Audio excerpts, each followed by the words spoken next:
Welcome to the Pre-Snap Podcast, presented by Line Star. I'm Shannon Somerville here with Tyler Weeman, ready to talk about some football. Finally, we actually have a football game to talk about. We had our first NFL preseason between the Jacksonville Jaguars and the Las Vegas Raiders last night. So some notes from that. So for today's show, we're going to go over some of the NFL news and notes, and also injuries, depth chart, undervalued players, basically things you need to take note of for fantasy purposes. And we'll kind of tell you how everything sort of impacts fantasy football and our opinions on it. Yeah, and then over the next couple of weeks, we're going to kind of keep a similar format and just be your one-stop shop for all little updates you need for training camp. And there are interesting things that you can learn. I know a lot of times it's a lot of the same, diatribe from the coaches talking about the same things, but there are little things that you can learn, especially from some of the beat reporters that can come out with some good reporting about the depth chart and certain battles that are going on in camp that can be useful to you in your fantasy football drafts that I know you got coming up. Yeah, and anytime the coach talks, I'm really kind of suspicious of it. I don't really fully believe it. Right. But when you're watching what's going on and the beat reporters are reporting, hey, this person's with first team a lot or second team, that kind of stuff is very good to keep a notice on. Yeah. So we'll do that for you. All you have to do is check us out here every week on the Pre-Snap Podcast. And if you're watching us on YouTube right now, be sure to like, subscribe, and comment below with any questions that you have for fantasy football. Also, just for fun, I just did a best ball draft earlier this week. My second one. Of course, you can watch our live, best ball draft on our YouTube channel, so you can kind of check that out. And if you haven't already played best ball, it's a lot of fun. We'll drop the link for that below for Underdog Sports. You can win. What's the prize? Is $2 million. $2 million for first, $1 million for the regular season winner, and $1 million for second. It's a lot of money. And 4 different people could be millionaires. It's pretty awesome. So check it out. The link is below. All right, so let's get into some NFL news and notes. As I mentioned, last night we actually saw real football. Yeah. It's a beautiful thing. Yeah. And I just want to start off with the show on a Go Dogs note. Okay? Go Georgia Bulldogs, representing I feel like I might hear that a couple times today. You probably will hear it a couple times over the next several months. Well, maybe more than a couple. Yeah.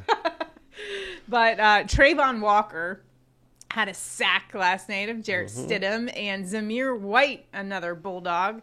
His first touch, he went for 14 yards. He finished the night with 52 yards on 11 carries. Nice to see that. He also added in a reception or two. He showed some nice little upside there. Fantasy upside. Yeah. How about that? Yeah. And to that note, too, it's interesting that Josh Jacobs played a couple snaps. Because generally, especially this early in preseason, guys that are supposed to be like kind of locked in veterans, workhorse running backs, on the shelf. They don't have to play a couple series. That is interesting. So what's your takeaway from that? Are you eyeing that role? I think there could be more of a battle in camp than we thought. Either that or even a possible committee. Jacobs hasn't been a great pass catcher, so maybe he loses third down role. Who knows? Yeah, well, something to keep an eye on throughout camp. We sure will. Also, we celebrated a birthday this week. TB12, Tom Brady, turned 45. The GOAT.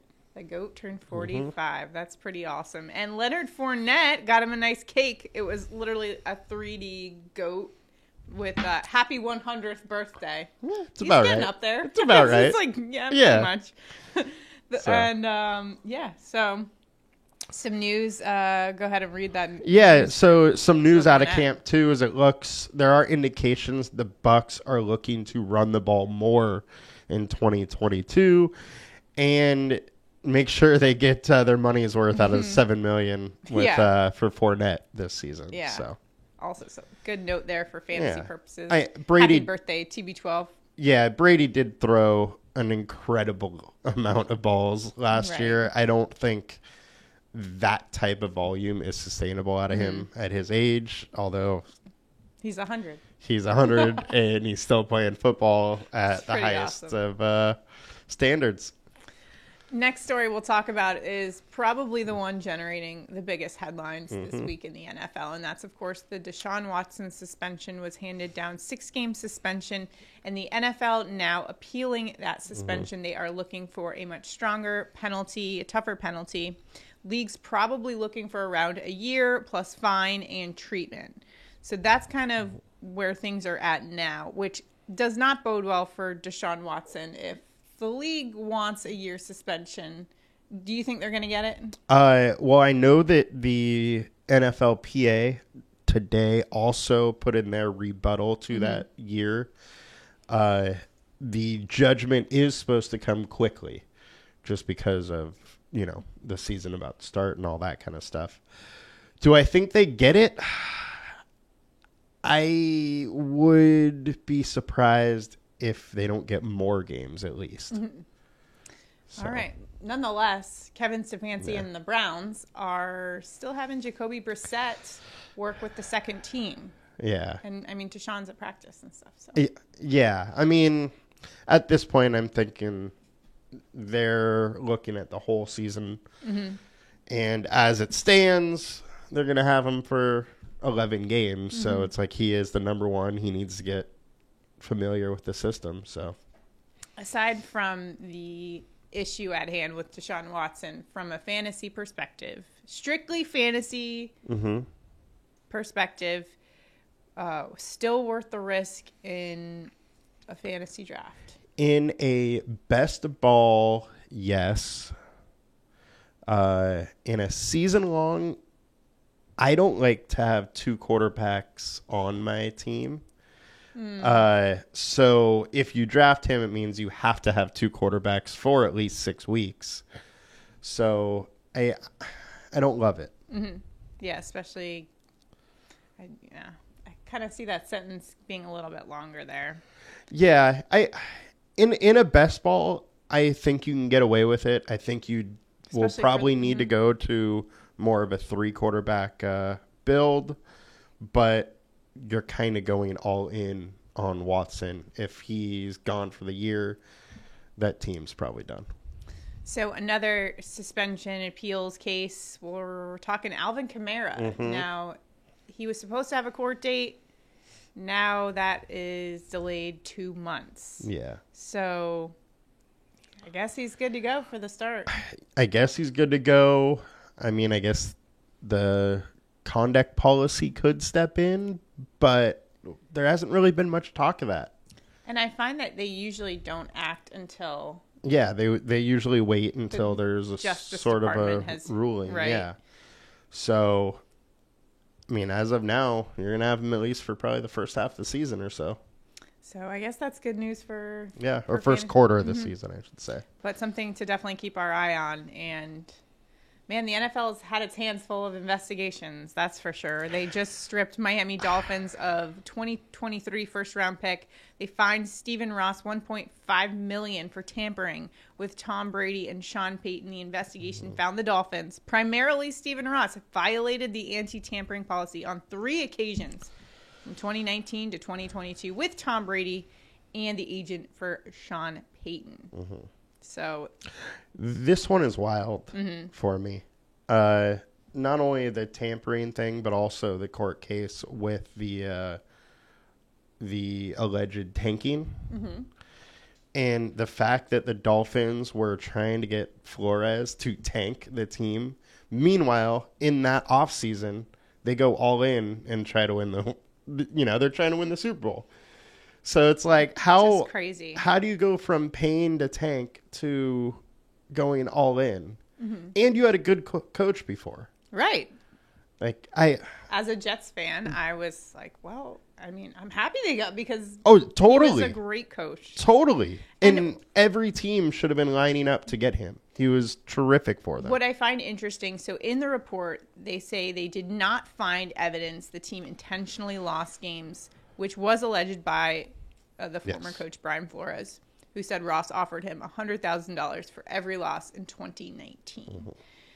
Now, it doesn't say he didn't do it. It just said there's no evidence to back it up. Totally. So it doesn't mean it didn't happen. Totally. It just means, there's no proof. Why would there be? Yeah. Is he going to text him? Yeah. Email him with that? No. But there's just so many weird things with the Yeah. story, too, because it's like, all right, so that happened in 2019, but then you come out about it 2 years later? Like, It is, yeah. this situation's strange. Either way, Stephen Ross, Mm-hmm. not with his team at this point. Yep. So And now we get to talk about another weird situation. another situation, Cardinals wide receiver Marquise Brown arrested for criminal speeding. Mm-hmm. He was arrested Wednesday morning. He was going 126 miles an hour in a 65. Yeah, that'll do it. Almost double the speed limit. Now, do you see anything happening from a suspension standpoint? Because No. personally, I do not. No, he'll be fine. Yeah, Yeah. I feel like those charges will disappear. I mean they'll be real, but it's the I don't think the charges for Yeah. that aren't any. I don't think it's a felony or anything like that. Okay. But we shall see. Some other news. Oh yeah, Saquon Barkley, the Big Apple, Mm-hmm. making a little noise. Yeah, they're raving about him in camp. They're saying his burst is back and that he's busting long runs all over the place again. So Well, when Dr. Chow was here of SixScore.com, he was telling us that Saquon, watch out, he could be a great addition to your fantasy football team Yeah. because even Saquon admitted last year he was still kind of coming back from that ACL injury. Yeah. Wasn't 100% yet, and now he is 100%. yeah, which is also something to note for, say, the Ravens running backs, Edwards and Dobbins, Yeah. both coming off ACLs, and really any running back coming off an ACL. It could be a little bit for him to really Yeah. be back. And what he kind of said was it does vary case by case, right?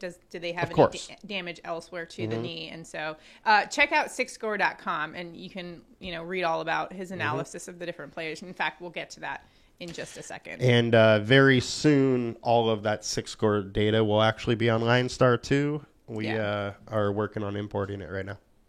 So speaking of running backs, Ezekiel Elliott, not expected to play in the preseason. Is that much of a surprise? No, I mean he's a vet, been a Yeah. workhorse for a little while, but it's still news. I still You're not am gonna see interested him. to see how he does this season. Yeah, And what that dynamic will be. that's the one Him thing. and Tony Pollard. I was hoping to see a little bit of him because he did have an injury last year. All know that he played a little hurt, so I did want to see if he had some little more burst than he did last season, but we're not going to know. We will not. Mm-mm. So that's some of the news and notes that we're keeping an eye on in the NFL. Now, Mm-hmm. let's get to Six Score reports for the week. Dr. Chow from SixScore.com, orthopedic surgeon. He knows what's going on in the NFL. He used to be a team doctor for the Chargers. He just knows what's going on and knows he's super accurate with everything too. Like he can see a player run and know that, they're favoring this leg or that leg, and it's super accurate. So he came out with an article on SixScore.com, 5 injured players to avoid in your draft. So I thought this would be a great thing to talk about here on the podcast because Michael Thomas is the first player he says to avoid. His Six Score is 59. For reference, like Tom Brady, who just turned 45, his Six Score's in the 90s. Now, one thing with that is that Michael Thomas took to Twitter when he was back at practice saying, "Don't believe your internet doctor." Oh, is that a... I think it was directed to Mr. Chow. Okay. Do I know for sure? No. Dobbins did something similar to Chow. But Thomas has been back at practice, and it looks like he's been running okay. I saw one beat reporter today saying he looked excellent, Right. but Yeah. not too sure what that means, really. So Dr. Chow's analysis was Thomas could provide value in late rounds. However, his injuries make his risk outweigh the reward at the current draft position inside top 30 wide receivers. suggesting that someone like Juju Smith-Schuster is a better alternative.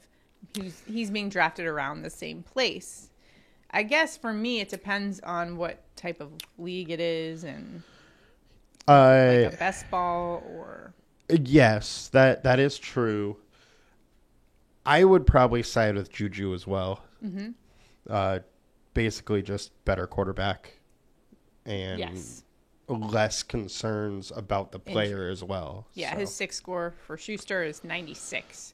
So much better outlook in terms of physical health. And the camp out of KC is kind of interesting. MVS was getting a lot of raves, but the last couple days, all I've heard about is him dropping balls. Oh. So, and then Sky Moore seems like he's getting a little bit better. Juju's there, so that'll be an interesting one. Yeah. We'll talk about it a little bit later in the show, too. Lions rookie wide receiver Jameson Williams, 6 score of 53. And another player that 6score.com telling you to stay away from, perhaps. He's coming off an ACL injury that will likely kind of loom over. Yeah, he's a total avoid for me. Generally, rookie wide receivers take about half a season to really get acclimated.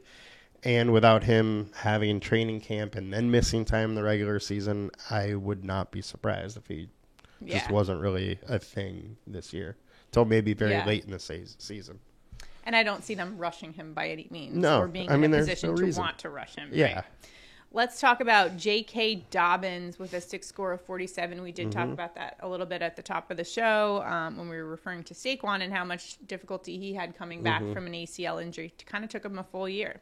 So this third-year Ravens running back, J.K. Dobbins, a lot of potential, but a 6 score of 47. Basically, Dr. Chow and the Pro Football Docs are saying maybe not the year for him. Yeah. There's some interesting stuff here going on because Chow has Edwards above Dobbins, but what I've heard out of camp is that's actually flipped. Right. Where it's Dobbins ahead of where Edwards is coming back, and that Dobbins could be ready to at least play week 1 where Edwards is not. Yeah, those two are going to be an interesting one that you kind of have to keep an eye on because either way, who's ever in the backfield there is going to be and what's really interesting to keep an eye on there is 3rd and 4th running backs for the Ravens because to start the season there is a good chance that they're thrust into a little bit more of a role. Yeah, so they're also giving Gus Edwards a 6 score of 61, and they're saying his score is better than Dobbins because the damage to his knee was contained in his ACL. So that's like a medical perspective, way above my pay grade. Yeah. But the other thing that Dr. Chow noted when we interviewed him was that each player reacts differently, and rehabs differently, and it's just so it could be a situation where, in fact, Edwards is ahead. It's just something we have to keep an eye on. It is, and it's interesting. Absolutely something we need to pay attention to, though. Certainly when they're fully healthy, though, an absolute monster backfield. Oh, yeah. We'll throw in Lamar, too. Oh, and man. Yeah, unstoppable. Great rushing team. Raheem Mostert, 6 score 43. So 6score.com saying that the Miami backfield, I get that people are all aboard, but stay away from Raheem Mostert because his knee injury is very concerning for a running back. And they think that given the crowded backfield situation in Miami, it might limit his ability to get back into a rhythm that is so crucial. So Chase Edmonds, Sony Michel, healthier options, higher ceilings. Do you agree with that? With the news with Mostert not being totally healthy, I think Edmonds is a really nice little later flyer. Like there's some major upside there. Yeah. So the Mosteratis, off the shelf. Good old Raheem Mostert. James Robinson, 6 score of 72. SixScore.com says they're one of the best. He's one of the best yearly values in fantasy football, but this isn't the year for him because he enters the season with a SixScore of 72 after tearing his Achilles in late December. And Dr. Chow notes that Achilles recovery is notoriously tough for running backs.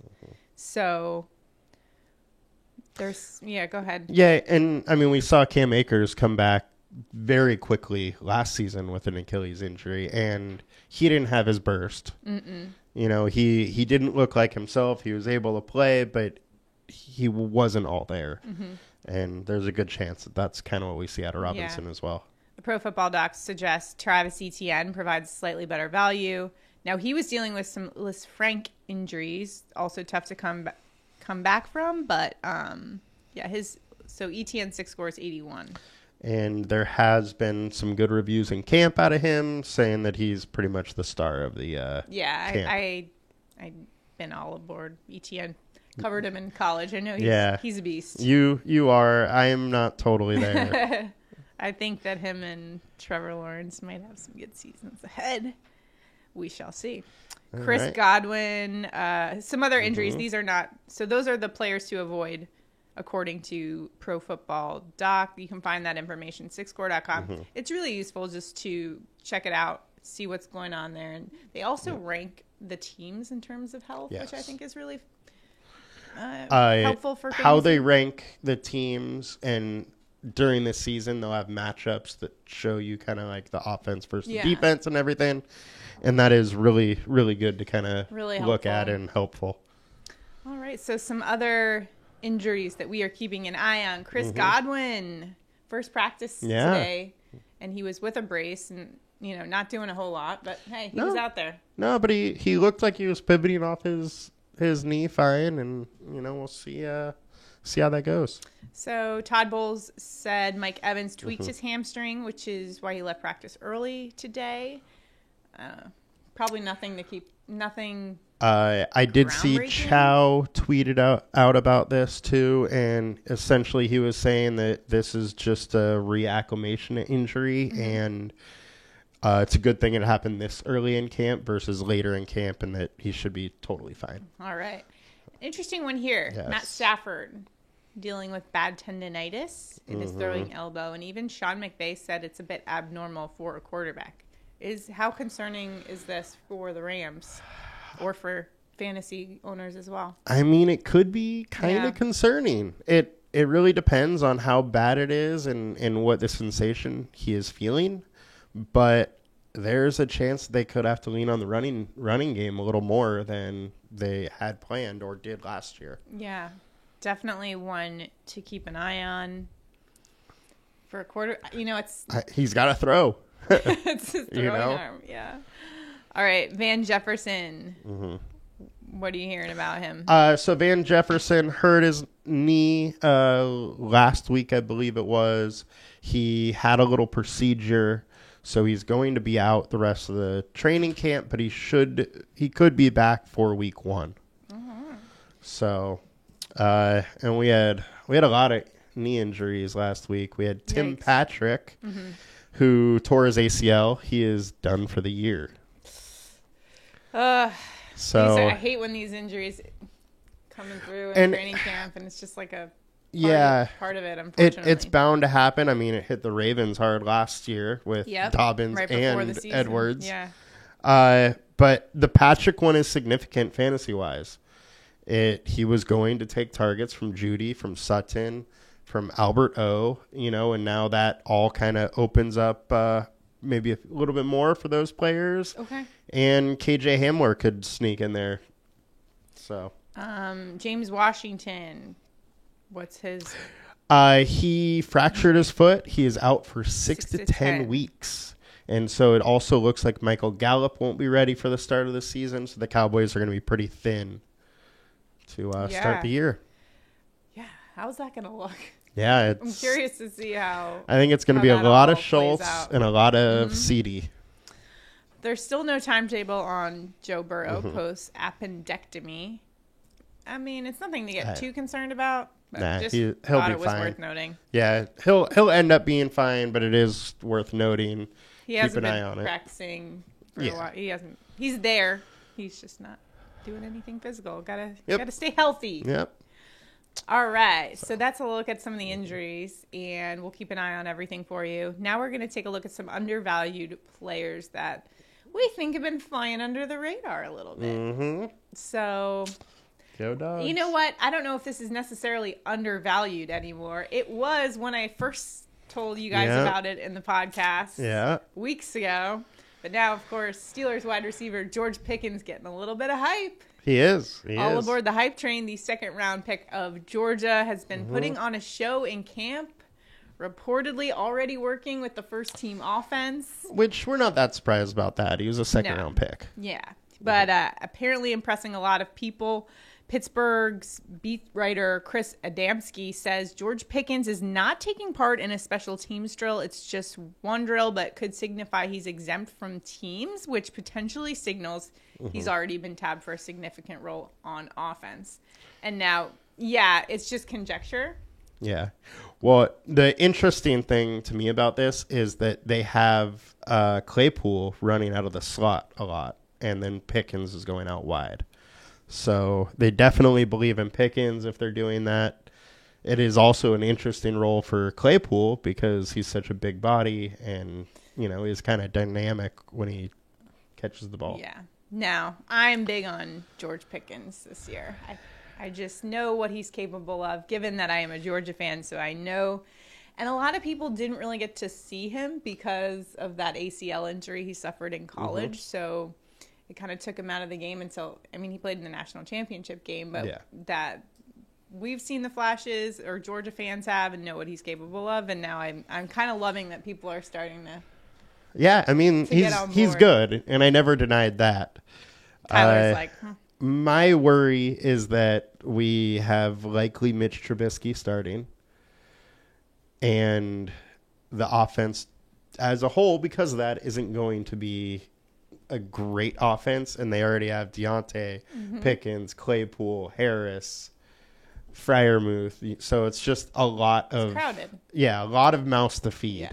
If there is one coach that can manage wide receivers, absolutely, Mike Tomlin is the guy. Absolutely. Well, but to your point, it's crowded. We'll see what happens. I think if he. I would be all in if it was Patrick Mahomes with this receiver sure you core. would. I'm sure you would. But we're talking Trubisky or small hands. Well, okay. I'm all in on Pickens. Tyler is not. That's okay. I'm on the edge. Undervalued, I would still say we'll try to yes. get him over the edge. Yeah. Who you got as an undervalued? Some undervalued So, guys? Out of the Chiefs camp, there's a couple different interesting things. One, Sky Moore. He's making a lot of plays in camp. They've been moving him all over, out of the backfield a little bit.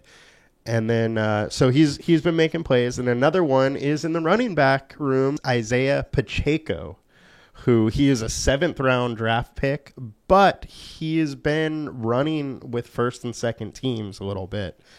I got a quote about the hype for the 7th-round rookie doesn't look like it's going to die down anytime soon. On Thursday, Pacheco continued to get the first look as the team's starting kick returner and also worked with both the first and the second teams.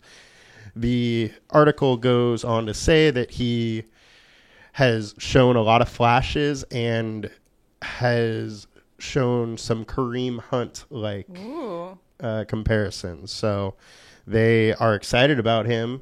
Meanwhile, Ronald Jones hasn't been running with the first or second team. So he could be jumping up the ladder there. Let's see it for a former 7th Rutgers round. Scarlet Knight. That's what their mascot 7th is. round pick could be pushing for some more playing time. It's pretty bold there. Yeah. How about a wide receiver you're hearing about from the Packers? Go ahead. Good old Aaron Rodgers, ayahuasca master. He's been hyping up Romeo Doubs, wide receiver for the Packers. He's made a bunch of great plays. Aaron Rodgers is saying that he's at least made one big wow play every single day. And over the years, he's seen several other guys do that, but all of the guys doing that have been top 10 Packer wide receiver. So when I first read that quote from Aaron Rodgers, I was like, is this just him making them feel good? Or is this do you think he's actually... I've seen a couple different clips where he's burning some of their cornerbacks, which they have a pretty good secondary. Yeah. And he's making some plays. Interesting. Rodgers has said he's still making, some boneheaded rookie type mistakes. Okay. But I mean, that's going to kind of happen. Interesting to note with this one too is that Watson is hurt, so he's not fully practicing, as well as Sammy Watkins hasn't been practicing with the team. So there is a path to playing time here as well. For sure. And with Aaron Rodgers as the quarterback, that makes everyone pretty attractive from a fantasy football perspective. Totally. Drake London, a guy you took in your best ball draft. Yeah, correct? I did for the industry best ball one. Okay. He's just been wowing the team. He's been wowing the Falcons, making plays all over the field, and they've been super happy with him. All right. Kadarius Toney, a guy who, I guess, is second year, right? Yes. Former Gator. Yes. Giants trying to figure things out with him. Yeah, he had some great flashes in 2021, and in camp, apparently they've been trying to just figure out different ways to get him the ball wherever they could. 2021, his ranks among wide receivers with over 40 targets in 2021. Yards per route run, 2.2, was 13th. Broken tackle plus missed tackle percentage was 46.2%, which was number 1. So when he has the ball, he was able to make things happen, and he's grading out pretty good as far as a wide receiver. How would you evaluate him, though, and given what's going on with Daniel Jones? Do you see him as having a better season this year? I would say for Danny Dimes. I would say he probably has a better season. Seems like the coaching staff is a little bit better. Jones has been able to support some receivers a little bit. There are a lot of mouths to feed, though. Yes. So there's a lot of different receivers that are good.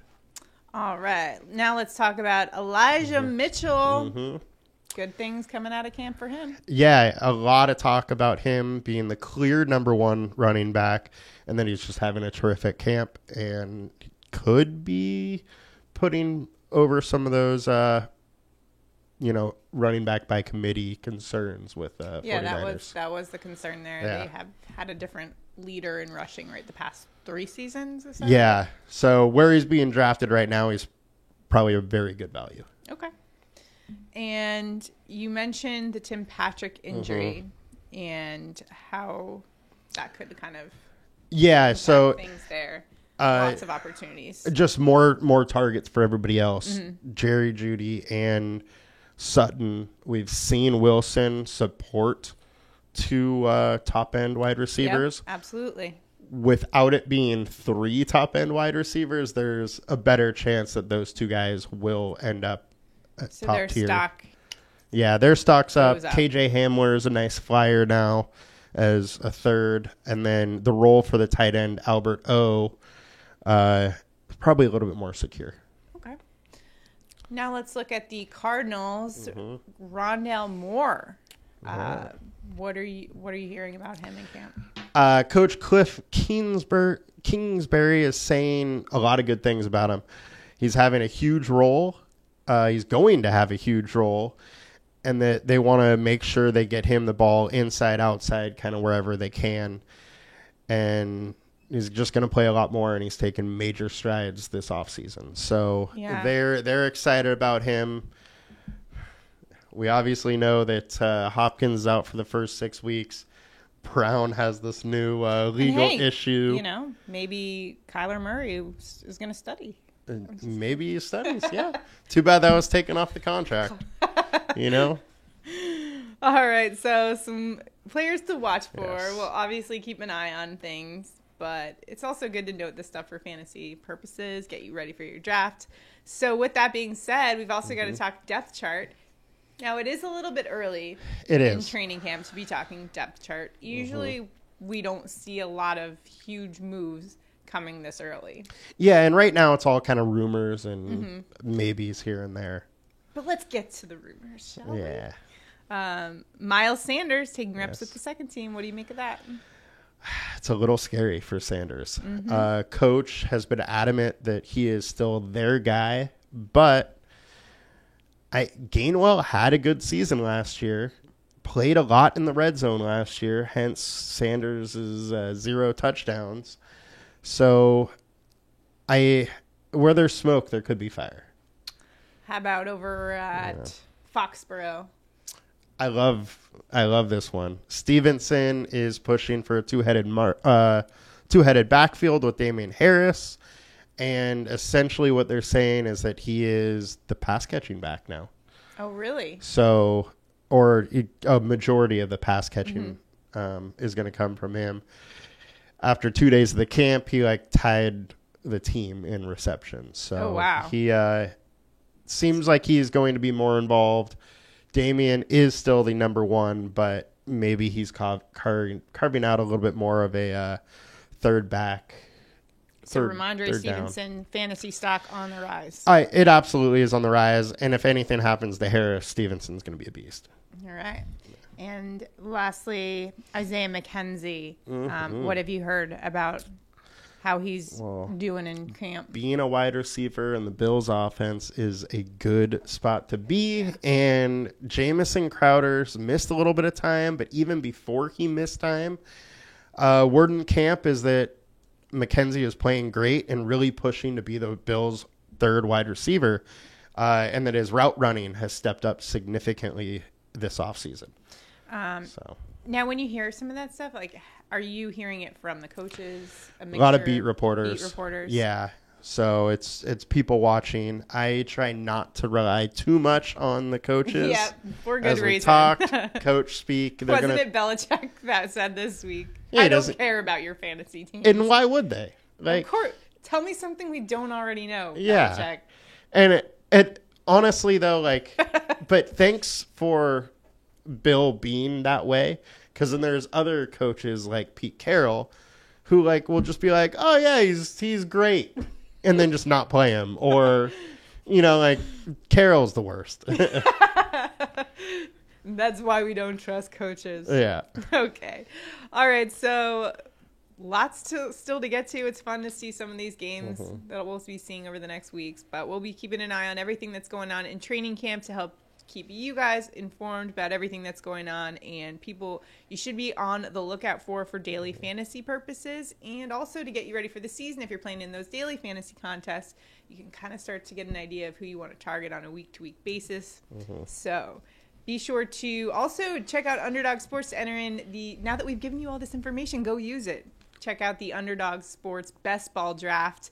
You can win up to $2 million. Well, that's going to do it for us on the Pre-Snap Podcast. If you have any questions, drop them in the comments below. We will see you guys next time. Have a good one. Thank you, guys. Have a good one. Bye.